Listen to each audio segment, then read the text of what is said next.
오늘 읽은 이 역대상 21장 18절에서부터 19절 말씀을 보면 하나님이 이제 갓 선지자를 불러서 다윗에게 이렇게 말을 해라 말씀을 하십니다. 뭐라고 말씀하시는고 하면 갓 선지자야 다윗에게 오르난 타작마당을 사도록 말을 전해라 이렇게 말씀을 합니다. 그리고는 거기에다가 타작마당에 제단을 세우라는 명령을 하십니다. 그 제단을 세우라는 명령은 하나님께서 갓 선지자에게 주신 말씀으로 이 타작마당 주인인 이 오르난이라고 하는 사람은 여부스 사람이라고 알려져 있습니다. 근데 이 여부스는 다윗이 이 예루살렘을 점령하기 전에 그 예루살렘에 살던 사람들을 여부스 사람 그렇게 부릅니다. 가나안 원주민들이 여러 사람들이 있는데 예루살렘에 살던 원주민들이 여부스 사람이에요. 그러니까 이 여부스 사람 아라우스, 아라우나 이런 사람이 이 오르난이라는 사람인데 사무엘상 24장에 보니까 이 오르난을 아라우나 이렇게 소개를 하고 있습니다. 근데 이 타작마당이 어떤 곳이냐면 이제 밀을 거두어서 그 밀을 한데 모여가지고 타작을 해가지고 그 밀을 추수할 때 그 타작을 하는 장소이기도 한데 성 밖에 타작을 해서 모으기가 제일 좋은 곳에 타작 마당을 만들어요. 그래서 거기서 타작을 한 다음에 필요한 대로 나누기도 하고 또 룻기에 보면 그 타작한 이삭들을 남겨두기도 하는 곳, 그곳이 이 타작마당이라고 하는 곳인데 성 밖에 넓은 공공의 장소이기 때문에 이곳에서는 주로 사람들이 모여가지고 여러 가지 의논을 하기도 하고 또 자기 의견을 개진하기도 하고 또 종교 행사를 다양하게 하는 곳, 그곳이 타작마당이라고 하는 곳의 용도입니다. 이 다윗이 이 오르난의 타작마당을 사라는 갓 선지자의 명령을 받고는 이제 오르난을 만나러 갔는데 이 오르난을 보자마자 오르난에게 타작마당을 제 값을 주고 사겠다 이렇게 얘기를 합니다. 근데 이 오르난은 아닙니다. 제가 가지고 있는 소는 번제하는 데 쓰세요. 그리고 제가 가지고 있는 밀은 이거 화목제로 드릴 때 소제로 드릴수록 쓰세요. 이렇게 다 바치는 것으로 얘기를 합니다마는 다윗은 아니다. 내가 상당한 값, 제 값을 주고 사겠다. 그렇게 이야기를 합니다. 이 말은 무엇을 뜻하느냐 하면 지금 백성들 사이에 전염병이 돌았거든요.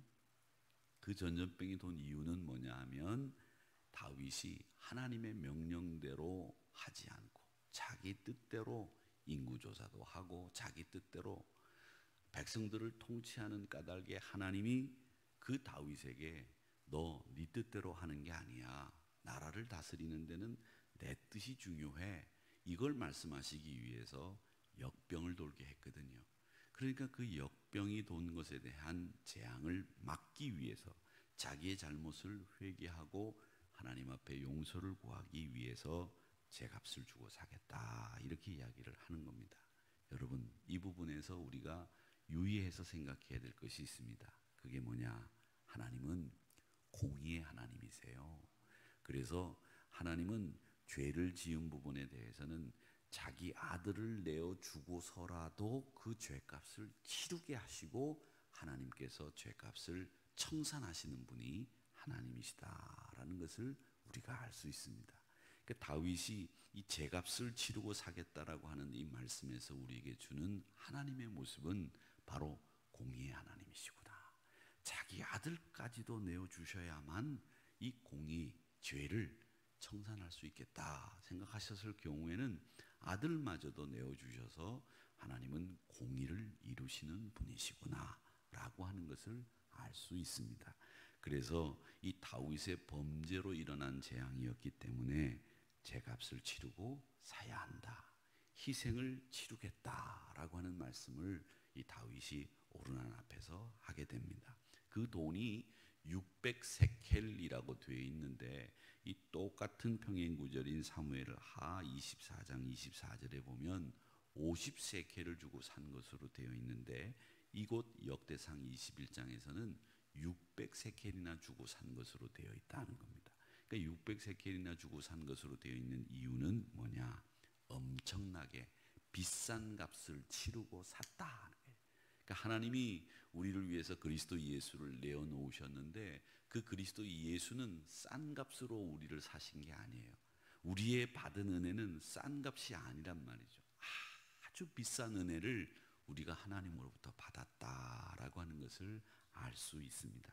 그래서 오늘 600세켈이라고 하는 가격은 600세켈이다, 50세켈이다를 떠나서 600세켈이라고 하는 말씀을 하시는 이유는 우리가 받은 은혜가 매우 크다. 하나님은 그 크신 은혜를 베푸시는 분이시다라고 하는 것을 알 수 있습니다. 여러분, 여러분의 삶 속에서 일어난 많은 은혜를 생각해 보십시오. 하나님이 우리에게 싼 은혜를 주셨습니까? 비싼 은혜를 주셨습니까? 저는 아주 비싼 은혜를 주신 분이 우리 하나님이라고 생각을 합니다. 이 비싼 은혜는 돈으로도 환산할 수 없는 그런 은혜를 하나님이 우리에게 주셨구나라는 생각을 하게 됩니다. 자, 그래서 그 타작마당에서 이제 타작마당을 비싼 가격으로 주고 산 다음에 그 타작마당에서 이제 다윗이 번제와 화목제를 드렸다. 이렇게 되어 있고 또 하나 번제와 화목제만 드린 것이 아니라 다윗이 하나님 앞에 부르짖었다. 이렇게 되어 있습니다.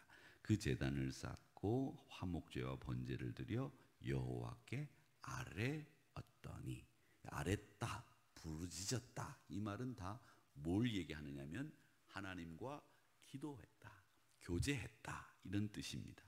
그러니까 이 부르짖었다, 아뢰다라고 하는 건 뭘 아뢰겠습니까? 다윗은 지금 오르난 타작마당을 사면서 600세켈이라고 하는 돈을 주고 살 때에 자기가 왜 이 돈을 줘야 하는지를 알고 있었어요. 그걸 알고 있었다는 말은 뭐냐면 자기 죄를 알고 있었다는 겁니다. 자기의 잘못을 알고 있었다는 얘기죠.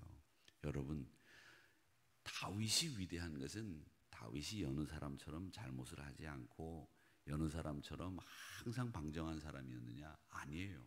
추악한 죄를 지었어요. 그리고 다윗 실수했어요. 그런데도 이 다윗이 하나님 앞에 마음에 합한 사람이라고 이름지어 불리우는 이유는 하나입니다.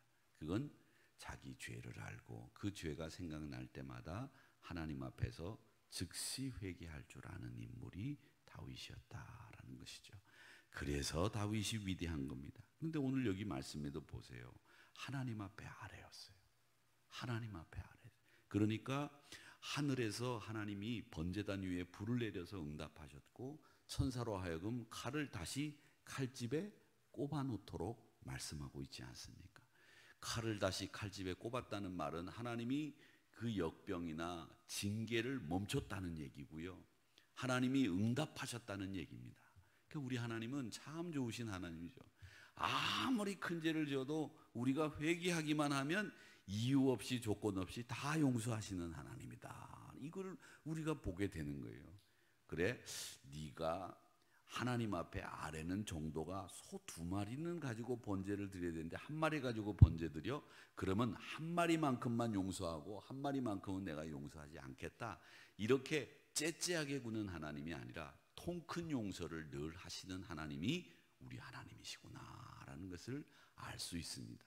그러니까 하나님은 우리에게 있어서 회개에 있어서만큼은 언제나 완벽하게, 회개에 있어서만큼은 우리가 하나님 앞에 아뢰기만 하면 철저하게 깨끗하게 용서하시는 분이 우리 하나님이시구나라는 것을 알 수 있습니다. 그래서 오늘 이 말씀에 보면 이 하나님이 내린 전염병을 거두고 그리고 그 모든 이 역병이나 문제들을 천사로 하여금 칼집에 칼을 꼽아라 이렇게 이야기하심으로 거기서 끝을 내게 된다라는 것을 알 수 있습니다. 또 하나 우리가 알 수 있는 것은 어떤 문제가 생겼을 때 그 문제를 해결하시는 분, 그분은 누구냐? 우리 인간이 아니라 우리 하나님 한 분만 그 문제를 해결할 수 있는 분이구나라는 것을 알 수 있습니다. 왜? 하나님이 응답을 하셨기 때문에 역병이 끝났고 천사에게 칼집에 꼽으라고 말씀하시는 순간에 재앙이 멈춘 겁니다. 그래서 여러분 꼭 기억하십시오. 우리의 문제, 그걸 우리가 솔루션이라고 하는 여러 가지 대책들을 가지고 있지만 사실은 그 문제를 해결할 수 있는 분은 오직 하나님 한 분. 우리의 문제도 마찬가지예요. 우리의 문제도 해결하실 수 있는 분은 오직 한 분, 하나님 한 분밖에 없다라고 하는 것을 알 수 있습니다. 이사야서 5장 16절 말씀에 보면 이런 말씀이 있습니다. 오직 만군의 여호와는 정의로우시며 높음을 받으시며 거룩하신 하나님은 공의로우시며 거룩하다 일컬음을 받을 것이다. 그렇게 말씀하시고 있습니다. 하나님은 죄값을 꼭 치르게 하시는 분이고 공의를 위해서 다윗에게 분명하게 오르난의 타작마당을 사거라. 그리고 거기에서 제사를 드려라. 그럴 때 내가 너희들에게 내린 연병을 그치게 할 것이다. 이렇게 말씀을 하시면서 다윗으로 하여금 회개의 기도를 드리도록 하셨습니다. 사랑하는 성도 여러분, 우리가 하나님 앞에 드리는 그 참회 기도 자리가 어떤 자리냐? 참회 기도 자리는 우리가 부끄러운 자리가 아니에요.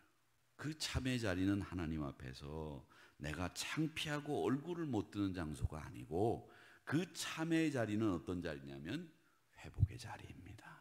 그리고 그곳이 모든 것을 다 소성케 만들고 원위치로 돌아갈 수 있도록 만드는 장소가 어디냐?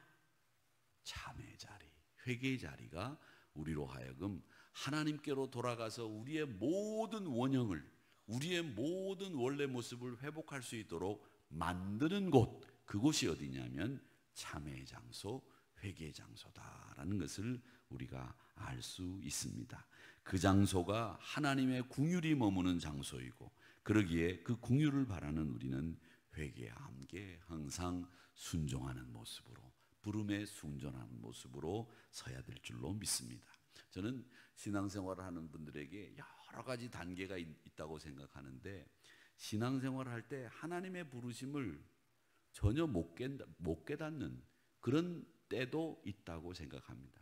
그때가 아직은 어린아이도 안 된 때, 태어나지도 않았던 어머니 뱃속에 있었을 때라고 생각합니다. 여러분, 어머니 뱃속에 있을 때 여러분 기억나는 거 있으세요?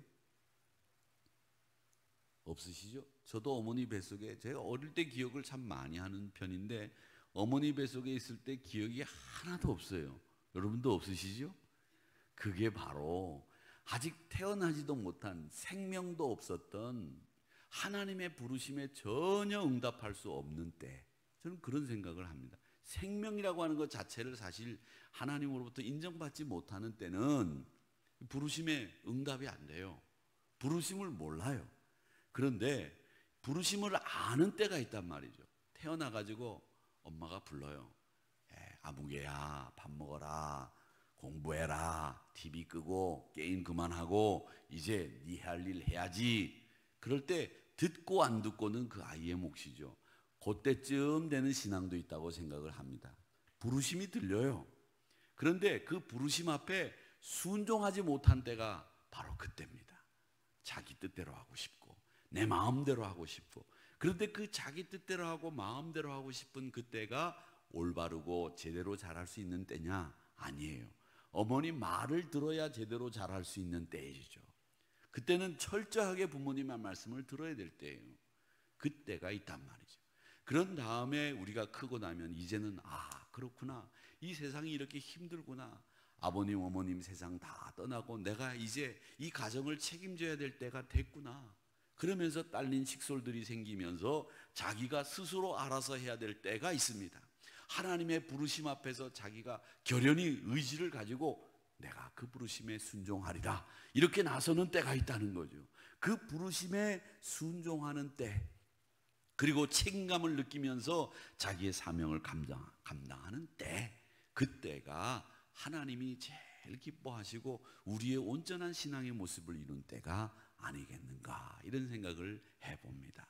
사랑하는 성도 여러분, 그때가 되기 위해서, 그때를 향해서 가기 위해서 우리에게 필요한 것은 늘 하나님 앞에 하나님 잘못했습니다. 용서해 주십시오.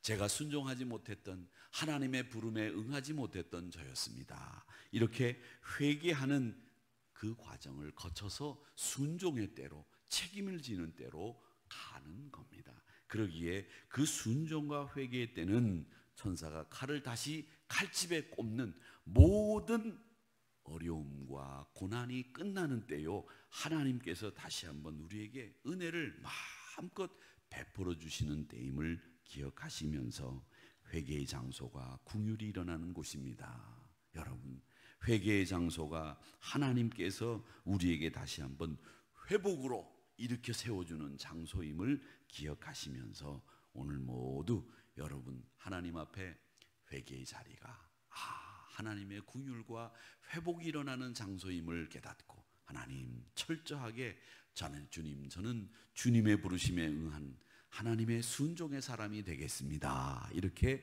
결단하시는 저와 여러분이 되시기를 주님의 이름으로 축원합니다. 아버지 하나님,